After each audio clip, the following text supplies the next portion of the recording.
Welcome to Short and to the Point, a podcast from the Comeback in Awful Announcing. Here's your host, Jessica Kleinschmidt.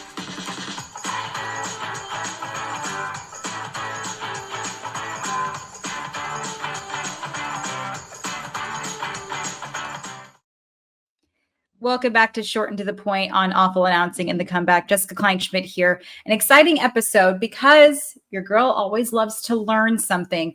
Lyndsey D'Arcangelo joins me. She's had bylines across many online outlets when it comes to women's sports. I think I can honestly say if it wasn't for her, I don't know if I would view women's sports the way I do. She provided a safe outlet for all of us to consume everything. So we go over that and how we're all consuming women's sports in the media. Of course, Caitlin Clark was brought up, a very hot topic in not just the WNBA, but really sports overall. So it was good to hear her take. So here's my chat with Lyndsey. Well, Lyndsey, thanks so much for joining me today. There's a lot I want to go over.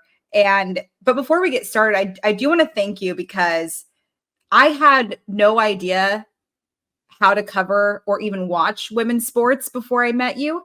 And you opened my eyes. And this is going to sound really weird. I kept separating women's sports from men's sports. And that's not necessarily the case. They're different, but the same.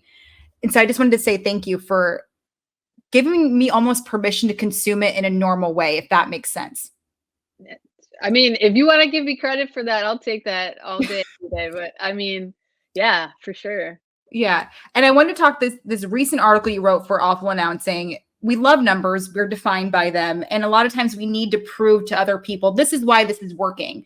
And you were talking about the numbers as it pertains to the popularity of us consuming women's sports. And you have the data to show it. So what can you talk about as far as the gain in popularity around women's sports over the years? Yeah. So, I mean, as somebody who's covered the league since like 2016, we've sort of seen this coming down the pipe, right? So it's been growing. Viewership has been growing, social media engagement, coverage, all of that. But I want to say, like, I really started noticing a difference before the 2017 WNBA season, because usually preseason was crickets. You'd have no buildup in coverage to before the season started. Even the WNBA draft, it wasn't talked about and shown and even discussed or analyzed the way it is now. But I remember before that season distinctly, there was more mainstream coverage, more articles being written, more discussion. And I was like, oh, this is interesting. Like, I remember thinking that. And then it sort of just kept increasing year after year ever since then. So you have this like slow buildup, right? And then a player like Caitlin Clark comes along, who's, it's been said, generational player, generational talent, huge following already, thanks to NIL and what she did at the college level. And then you add that into the mix, and then boom, we're seeing that explosion of that.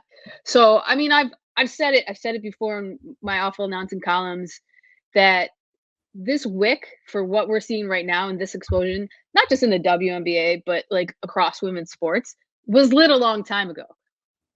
We just didn't see it burn all the way down to because we're witnessing the explosion right now. Right. But it's been lit. Do you remember, was there a specific thing that was occurring during that time frame of 2016, 2017, whether it was how we're consuming media or social media? Was there a specific force that drove to those numbers for popularity? I think we're leaving, this is left out of the topic of conversation too, is the way the WNBA has leveraged social media a lot. Also, back 2016, 2017, I mean, there were a lot of social justice issues going on that were getting a lot of attention. And the WNBA is a very outspoken league full of women who, have these platforms and speak out about different causes, whether it be, LGBTQ plus, social justice issues. But a lot of the players were starting to do that and bond together. And I feel like that brought some attention towards the league that wasn't necessarily there before. And then it sort of just kind of hung around. And then, yeah, social media. Games were starting to be shown on Twitter and Facebook. And, we saw with Twitter the way women's sports have just players taken matters into their own hands and like creating, interacting with their own fan bases and like I just said, speaking out about different things on the court, off the court. And that's helped, bring visibility to the league that, the players themselves had had a huge role in bringing in attention as well. But yeah, I'd say around that period of time, like social media was really starting to, especially Twitter, sports on Twitter was really just starting to blow up. And this is definitely expanding beyond WNBA because you mentioned the players had a lot to do with it. For me, when it comes to men's sports, they just have to like show up and the work is pretty much done for them. For the players to have all that responsibility, I see that from like a media standpoint where the talent can help out, what have you, but the players think about it from that perspective. You want them to show up and work, right? And not like in a naive way. But then there's that extra element that women have to bring in because they're the brand and they have to kind of sell the sport that they've played. Isn't that kind of unique compared to what men's sports has to deal with? Oh, for sure. And it's because, over time, the NBA, NFL, MLB, they've been built up for decades. They've had the time to build and expand and become, part of the fabric of American sports. Women's leagues are so young and fresh and new still. I mean, the WNBA is not even 30 years old yet. Wow. And so that's still happening, still, women's sports leagues and athletes are still becoming part of the entire lexicon of sports language, of Major League sports language. I mean, for how long was it talked about that there were only 4, Major League sports in this country? And even though the WNBA has existed, it wasn't considered a major pro sports league. I mean, now the language is changing, but yeah, I mean, so the players had to do a lot of themselves. I also want to add a caveat where I think women are just better at it. They're better at leveraging their platforms. They're better at showcasing their personalities off the court. They're better at sharing deep thoughts and really like intersect where there's all this intersectionality and having conversations and across social media and then with their brands as well. I just think women are more engaging in that way. And I think that you could easily prove that and showcase that if you just, compare some accounts side by side. And so I that's part of it as well, is I just feel like women athletes are just better at it. I couldn't agree more. And I love that. And it's an extra element that they possess that perhaps others don't. And you mentioned Caitlin Clark, and obviously she's been just fantastic. Try to explain to the casual fan of sports overall what her accomplishments have meant to not just her sport, but sports overall. So a lot of people want to compare her to Steph Curry, which is fine. I get the comparison. And I think that's easy to do for men or for women who don't really watch women's sports because they exist, or just don't pay attention. But you can name recognition is huge in that way. So if you mention to a guy who doesn't really watch women's basketball, but you say, oh, this player plays like Steph Curry, their ears perk up because they have something to compare it to. They have something they can visualize. And, her ability and her game and her range is something that we've never seen before in the women's game. Yes, Diana Taurasi, I feel like is the closest in that regard because she has, similar range, but she wasn't doing it on a regular basis. And she wasn't doing it the way at such a high clip as Caitlin did when Taurasi was at UConn in the early 2000s. Plus, the visibility wasn't there. Caitlin's games were being shown. Now, if you didn't have the accessibility or visibility, how could you even come to know who Caitlin Clark is, right? And how she transcends the sport and what she brings, the excitement she brings to the game, if you couldn't even watch it? So there's all these other factors, right? Including her being talented. But the fact that the games are even being shown, and they're being shown where people can find them on regular broadcast television, like ABC, like um that's important. That's an important part of the conversation. But yeah, I mean, just to explain to the casual fan, I mean, you liken it to somebody where the name recognition is there, and then they want to know more, and then they might tune in the next time. Oh, I hear there's this girl out there named Caitlin Clark who plays like Steph Curry. I'm gonna check it out. And people have done that. I mean, you hear stories all across social media, and from like celebrities to average Joe Schmo saying, who know who Caitlin Clark is because they heard about her, so Yeah. they tuned in and they watched her. And we haven't had a player like that in women's basketball bring in that type of attention and intrigue to this state, to this level. And you mentioned comps, which I have a love-hate relationship with. Same. I deal with it with the prospects a lot, but you also need them because we don't know who these people are necessarily. And It's I mean, a reference point. We mean it lovingly, right? We can't prove, like, what are you going to go out and watch these high school baseball players? Nobody's expecting you to do that. But for a female versus male comp, it's nothing that I deal with, because when I'm talking about these young baseball prospects, I'm like, oh, they could remind you of Ryan Spielborgs or whoever. And that's kind of like a smooth transition. And this is no offense to Caitlin Clark, but comparing yourself to a guy like Steph Curry, that's pressure right there. That's such a unique dynamic, because it's more than just who Steph Curry is on the court. You want to talk about a guy who's brand and who he is as a person. And is she the type of person who can handle that pressure? Because that's the first element of it.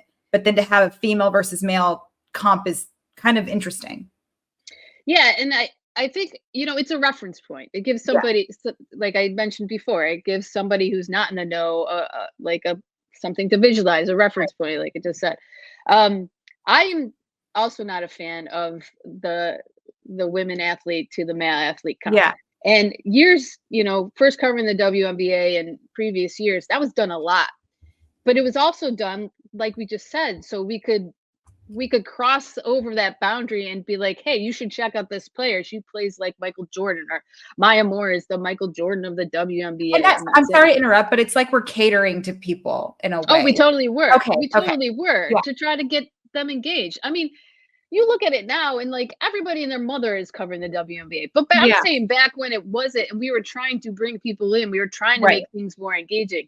Now you've seen the shift where this rookie class that has come in, we can compare them to longtime players and legends in the WNBA in their own right. And we could do the women on women comparison. Like I say, Caitlin Clark reminds her and Diana Taurasi, their games are so similar. Yeah. And people who never really watched Diana Taurasi in her prime, that game on Sunday when Indiana Fever played the Phoenix Mercury, they got to see that. And then they got to see that. And that's part of this that is very cool and that I love. It's all the other nonsense going on that I wish we could just leave to the side. But what we're seeing in that regard, that's awesome. Because then we can pull back from trying to, like you said, cater and just leave it as is and really, analyze these women against their predecessors who are legends of the game. Yeah. And I think that's cool. I think it's like finally catching up to like the eras and the different situation. And tell me a little bit about that matchup, because it was the Rook versus the GOAT essentially. And of course they were talked about each other. And I thought it was such a beautiful moment. Taurasi, of course, gave this beautiful spiel about Caitlin Clark in both Spanish and English. And tell me a little bit about, what could you ultimately say about, if you were in Diana's shoes and talking about Caitlin and vice versa, what were we expecting for them to say? And did they kind of live up to that expectation? Because you knew the question was going to be asked. Yeah. And I think if you know Taurasi and she respects ballers. Yeah. She respects ballers, whether you're whatever color, whatever sexuality, whatever, male, female, doesn't matter. If you ball and you love the game, she respects the hell out of that. And I think, again, there's similarities in their makeup. Like these two players are made from the same cloth. They're both really, really high level competitors. They're gym rats. They're students of the game. And it's clear when Diana was talking about Caitlin, that's what she sees and that's what she respects. And I feel like, yeah, maybe there was a little bit, you got to earn my respect, rookie, a little bit coming in, but she did that. And that's evident in what Taurasi said post game. The other part that was missing is a lot of people who don't know Taurasi don't know how she is otherwise. Like, she says stuff off the cuff. She will make jokes. She will, in every press conference, she'll be stone faced and make a comment to a reporter. I mean, there's always something, right? Whether it's against another team, something going on within the league, another player. To think that she was being petty or was saving all of her energy, this legendary baller who's been in the league for 20 years and is 42 and still playing at such a high level, will set aside all her energy to be petty with a rookie, with Caitlin Clark, is ridiculous. And it's just, that's the other side of this. Everybody coming in and covering and weighing, sharing their opinions and this and that. You have to have the context. You have to know who Taurasi is. And if you don't, learn, ask, become familiar. Don't automatically assume like she's being petty. And so I'm glad that she made those comments, because it's kind of like, can we finally put this to bed and move on? Because really it was all stemming from, at the end of the NCAA tournament, her and Sue Bird have this show, the simulcast on it. You can watch the championship game in the Final Fours with her and Bird commenting and just having guests. It's like the Manning Bros on. Say less.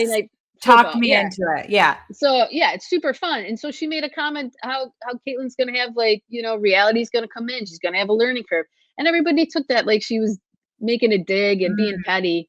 That's where that whole narrative really started. And so that's a long way of saying I'm just glad that she said what she said, because I feel like maybe now we can move on until the next time she has a comment. No, and I get that. Well, and how early on was that narrative born? Because even before she went on the cast, because you can literally create the scenario of, this is the vet, you mentioned 20 years. So she's not only, she knows how to handle it, but she's been in different aspects of the media where 20 years ago, night and day compared to where we are now. Yeah. And so Caitlin Clark's being introduced to it where everything's quick, everything's clickbait, everything's 240 characters, whatever it is, or less. And then you have Diana, who's been through it all. What were the narratives at the beginning before she even said anything on that stream? Well, all of that. You mentioned, imagine having all the pressure of being compared to like a player like Steph Curry. Yeah. Imagine doing that in this day and age and being labeled the savior of women's basketball, which doesn't need it. But that's what people were saying, that she's just gonna change everything. Like, she's just gonna save the WNBA from ruin, which is silly, because it wasn't being ruined in the first place. It wasn't falling apart, but I can't even imagine the weight that she carries, that she not only carries now, but even, as a rookie and being labeled as such, and her name being used for causes she doesn't even know or care about or believe in, politically and whatnot. But in college, you're trying to bring a title. That was your main goal at Iowa, was to bring home a national title, let alone go to school, let alone, being interviewed constantly and talked about up and down, from mainstream media like CNN to like Good Morning America to First Take. I can't imagine that pressure. It reminds me of LeBron James. Imagine if social media was around when he left high school. He was called the chosen one. It's just, I can't even imagine the pressure. And we forget that. We forget she's a 22-year-old kid. And I say, people are like, oh, she's not a kid. Well, we forget she's just a human. We think she's just a damn human. Yeah. Yeah. And where were you at when you were 22 years old? Did you have it all together? Not that kind of show, Lyndsey. It's not that kind of show. I don't want to get into it. I had a metabolism. I didn't have hangovers. It was awesome. But and there was an aspect that you brought up on Twitter too, which I thought was super interesting. You said 4 minutes into a press conference, it was Caitlin Clark and then Aaliyah Boston, I believe.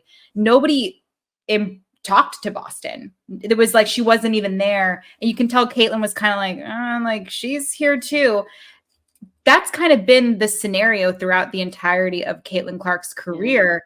And so how do you see that evening out, or is it going to constantly be like Caitlin Clark could be sitting the bench, gosh knows it's not going to happen, but it's maybe she has an off night and then people are still asking her questions. That's extra pressure because you're like, I wasn't even playing. Do you think that that'll eventually dampen? I hope so. And, that's on the media. That's on the media who were in the room. I wrote a column for Awful Announcing back during the college season about about how the media were other players. Like, you can do this wrong, right? Everybody and their mother is leaning into Caitlin Clark, and I get it. She drives the needle, but there is a balance, and you can't just go way overboard, at the expense of other players who work just as hard, who deserve the recognition. Aaliyah Boston was the rookie of the year last year, and it wasn't even close. Yeah. She was that good. She had that good of a rookie year. And she is part of that team. She is part of that rebuild. Why can't this be looked at in tandem? Again, I think the way journalism is today and the way things are structured, you want the clicks, you want the name recognition rather than the quality. And the result is an experience like that where there's part of that story being left out because you're not asking her any questions. And the fact that Caitlin had to ask Aaliyah a question, not only is awkward, but it speaks to the lack of professionalism going on in that room. If I was Indiana, I wouldn't make her available after every single game. Yeah. I'd start putting out other players if that's going to be able to, force media to cover differently and to write more well-rounded pieces about that team. Yeah. And how much of it's not Caitlin's responsibility to direct the media how to do their job. It's never an athlete's job we can't baby the media, and that drives me nuts. And when it comes down to that, you mentioned the lack of quality content, and you wrote about that on social media. And I thought it was really interesting because you weren't just putting out a hot take. You mentioned specifically there was a blueprint there for everybody to follow. Elaborate on that blueprint for me and what you've noticed about, I guess, the trending downward when it comes to covering women's sports as far as content goes. Yeah, and I'm speaking from personal experience. This is a site that I was contracting for that a previous managing editor of mine at The Athletic had gone over and was with the vision to build this site up as like a women's sports site, like akin to ESPN. And it was heading in that direction. It was, very soccer heavy. So we were brought on, me and another analyst friend of mine were brought on a contract basis to help produce quality content. I'm talking like feature articles, roundtable discussions, like based on the draft or, end of season awards, that type of thing, analytical stuff. We even wanted to start doing a podcast, and it was growing. And then a switch happened because the social media engagement was where all that attention was thrown. And I started noticing that our articles, we'd work on them, great stuff, put them out, weren't being shared. And then, the conversation was, well, they're not getting views. Well, if they're not getting shared, how do you expect them to get views? You still have to promote the content. And if you're building a site from the ground up, you need to build an audience. You need to build a reputation for this is where I can get a quality read, information, inside stuff, that I can't get other places. But that went out the window because the engagement became the focus. Aggregated content took over where they just wanted the clicks on the website to show investors people are visiting, people are coming. But what are they coming for? What are they staying for? I don't know how you can build a women's sports site, based on coverage when you don't have any coverage. And yeah, so I saw it happen in real time. And they also got rid of the basketball stuff at a time when the WNBA was about to explode. And it was almost like shooting themselves in the foot, because you get rid of all the people in the know, and now you need to actually Mhm. produce some WNBA women's basketball related content. You don't have anybody to do that. So to me, it feels like there was a blueprint. All you needed to do was stick with it, because the the views, the readership, all that was coming. It was coming. It was headed in that direction. But then when you switch to completely aggregated content, and having people talk on women's sports and WNBA who have no context, no history, don't know the player dynamics, it's going to show. And then your reputation goes all the way back down to even before what you had when you were previously building it. It's frustrating as heck, because this is not the only site to do that. There are plenty of reputable sites and that we've seen lean hard into the social media and the clicks and the videos. But I'm like, what is beyond that? What are we gaining from that? Like, you're getting all the clicks, but what's what's the end game, I guess, is my Yeah. question. Well, and I'm so glad that you brought that up, because I think because I've been maybe doing this for about 10 years as far as like media and sports goes. And I've definitely noticed it's the lack of, like you said, quality over quantity. And it's so hard to find the people. And I see we're just going through people left and right who are writers and content creators. And even the term content creator drives me nuts. I just go, it's like not what it used to be. I started my career as a content creator, and now it's too influency for me. And that's not the ultimate goal. So if this for WNBA, it's so interesting because, like you said, it's been around for 30 years. It doesn't mean women's sports hasn't been around for 30 years. It's been longer than that. But then how are we supposed to introduce new people into this sport if when you start, it's just automatically aggregating clickbait stuff? Because there it doesn't feel like there was the era of the beginning of the other sports where it was like, oh yeah, this is how it used to be covered. This is the old school way. And it almost feels like the WNBA or women's sports didn't have the time to go through that. And at Yeah. least for a long period of time, to show that there's a respect factor there almost. Yeah. And the people who were doing that are getting pushed out. That makes no sense to I me. I know. mean, it does because it's the industry, but it's just like, Yeah, I mean, there are a lot of new people in this space who are doing good work. I don't want to, take it away from them.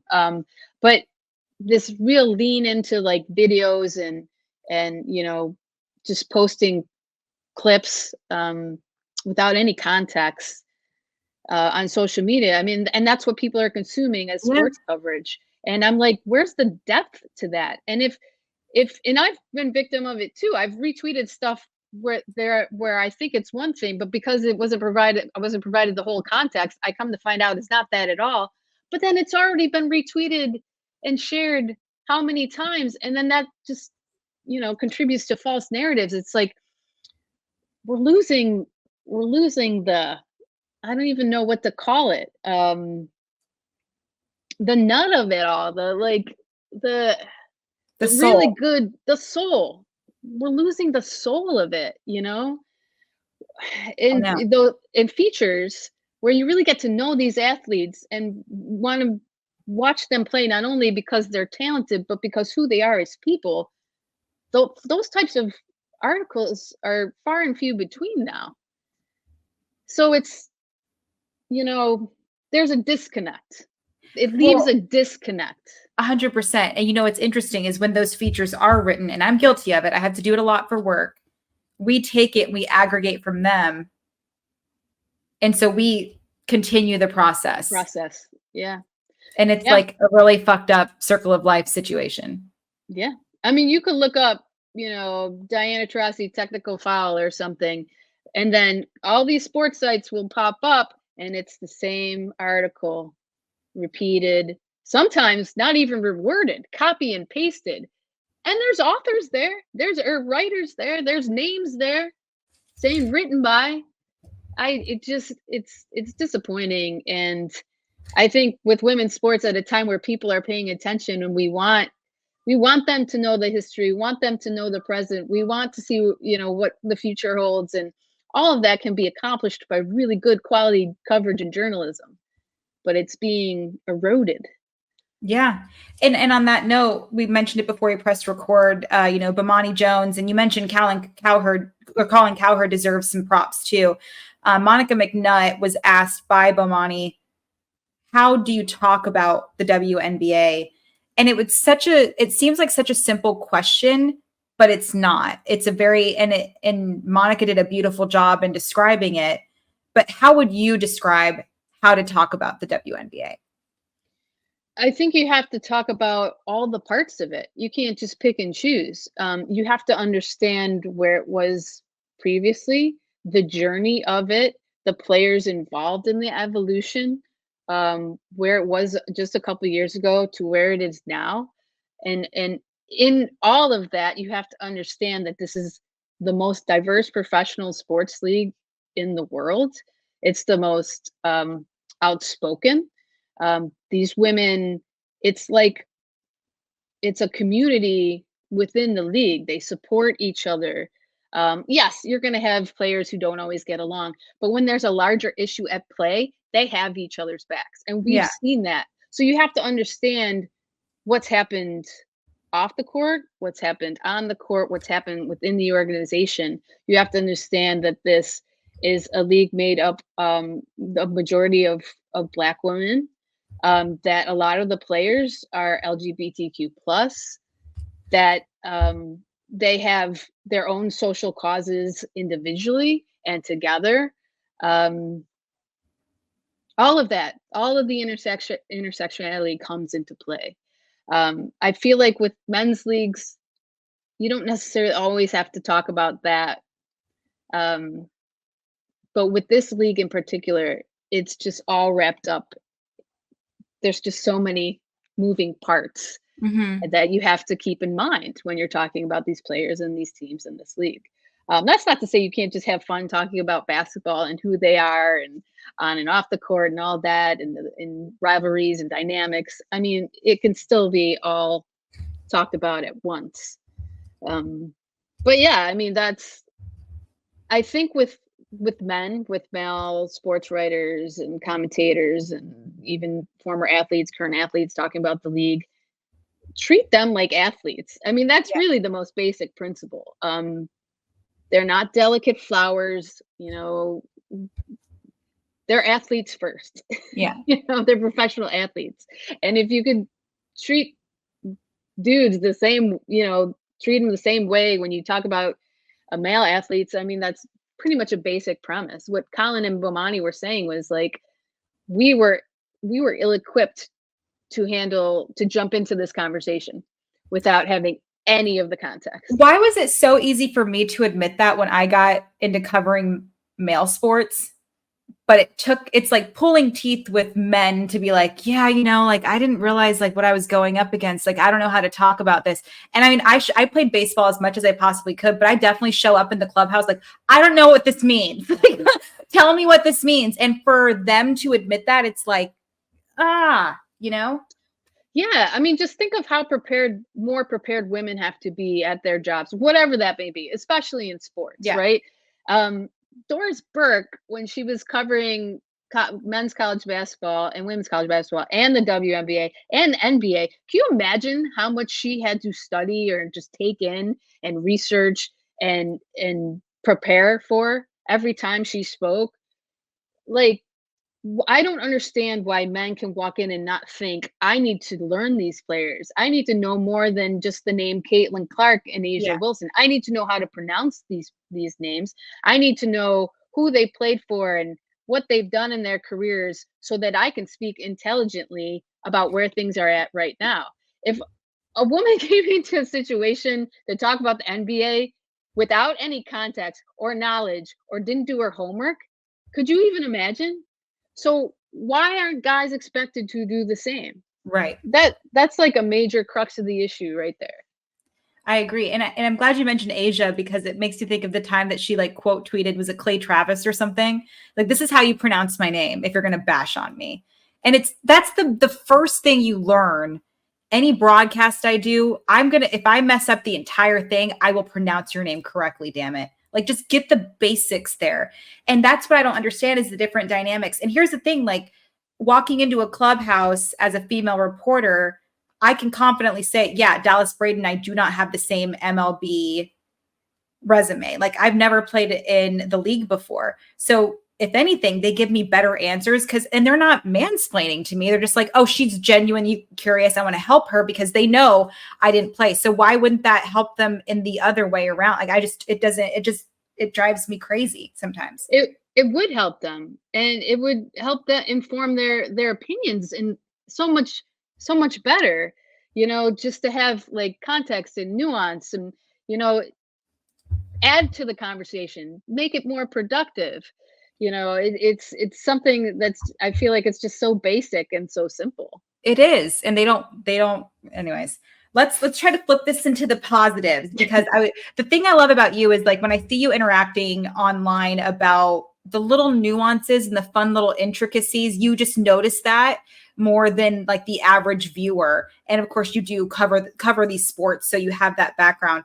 What are there certain simplicities of the sport where you kind of took a step back and you're like, oh, the WNBA is getting some respect, or you're watching like soccer and they're like, oh, this feels like this sport and this industry, these events are getting a little bit more respect now?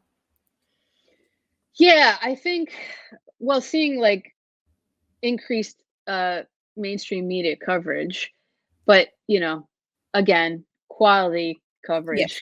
Coverage that has some thought to it, that presents athletes, in a respectful way. But also, I mean, for me, it was, so I follow a lot of different, sports outlets on Twitter, but from front office sports to like sharing increased viewership numbers or attendance or business deals or investment that happen. Like, those are the things I like to see. That's where I feel like you can see the needle moving the most, when you see a numbers related type of statistic where there's actually increase happening. There's visible things you can sink your teeth into, investments going on. I think right now for me, that's what impacts me the most, is when I see the investments taking place, because it's like, oh, these companies, they're not just tweeting a clip or, whatever. It's like when companies change their logo on Twitter for Pride Month. Yeah. It's like, oh, we're good. We're good. Yeah, we're good. Like, companies are actually investing. Like, I was talking to for the latest column I wrote for Awful Announcing, I feel like it was last week, but I talked to someone from the WNBA who's like, my phone has been ringing off the hook with companies who want to invest in this league. Wow. In one way or another. And she said since before the WNBA draft, her phone's been ringing off the hook. Those are the types of things where I'm like, okay, yeah, this is happening. This isn't, people keep saying women's sports are having a moment. No. Like, totally. This isn't a moment, this is something that's been a long time coming, that's happening now, but that, as you could see with all the investments going on, it's going to keep going and getting bigger. Yeah. And I've noticed like pop culture is embracing it as well too. Like, you're seeing it on like everywhere.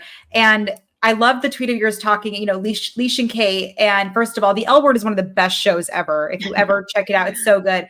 And it was so good for the queer community. It helped a lot of my friends come out. And it was really cool from that perspective, watching these two, because they have a podcast now. And they were just openly talking about these girls and these women. And it's kind of cool to see other people that you may not think would be associated with these sports embracing it. What's that been like to watch, like, just pop culture embracing it all?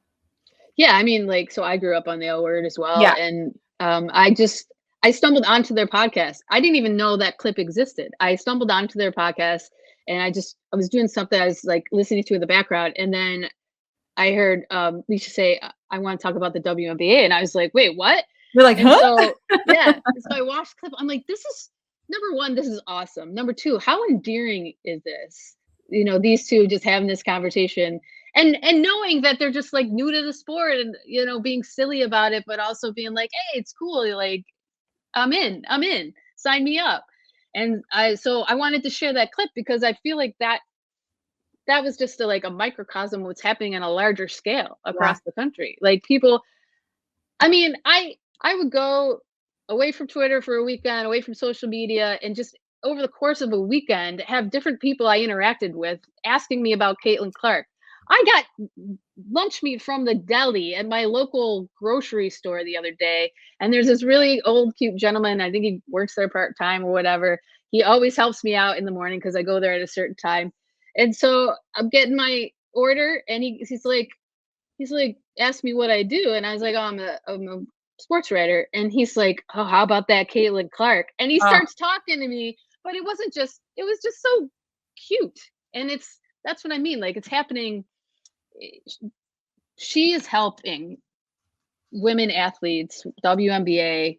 I mean, and it's not just her. I don't want to just say it's yeah. Caitlin, but women athletes in general. Let me rephrase. Women athletes in general are becoming part of the overall sports conversation. They're becoming part of your everyday interactions.